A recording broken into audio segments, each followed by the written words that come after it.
حضرت محمد مصطفیٰ صلی اللہ تعالی علیہ وسلم نے فرمایا، جب آدمی وضو کرتا ہے تو چہرہ دھونے سے چہرے کے اور ہاتھ دھونے سے ہاتھوں کے اور سر کا مسح کرنے سے سر کے اور پاؤں دھونے سے پاؤں کے گناہ جھڑ جاتے ہیں۔ میٹھے میٹھے اسلامی بھائیوں، اس روایت سے گناہ دھونے کا نسخہ بھی معلوم ہو گیا۔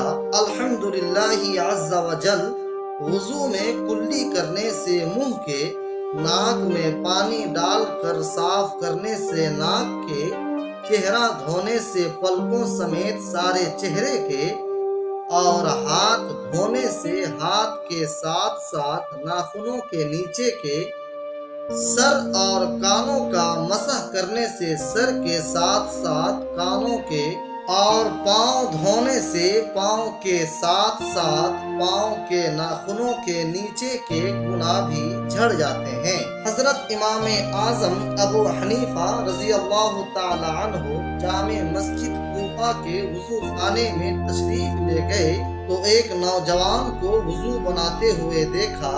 اس سے وضو میں استعمال شدہ پانی کے قطرے ٹپک رہے تھے۔ آپ نے ارشاد فرمایا، اے بیٹے، ماں باپ کی نافرمانی سے توبہ کر لے۔ اس نے فوراً عرض کی، میں نے توبہ کی۔ ایک اور شخص کے وضو میں استعمال ہونے والے پانی کے قطرے ٹپک کے دیکھے۔ آپ رضی اللہ تعالی عنہ نے اس شخص سے ارشاد فرمایا، اے میرے بھائی، تو زنا سے توبہ کر لے۔ اس نے عرض کی، میں نے توبہ کی۔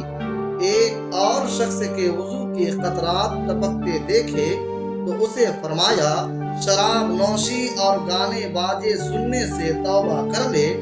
اس نے عرض کی، میں نے توبہ کی۔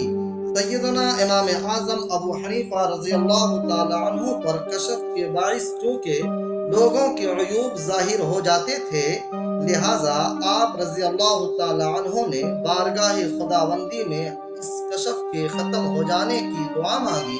اللہ تبارک و تعالی نے دعا قبول فرما لی، جس سے آپ رضی اللہ تعالی عنہ کو وضو کرنے والوں کے گناہ جھڑتے نظر آنا بند ہو گئے۔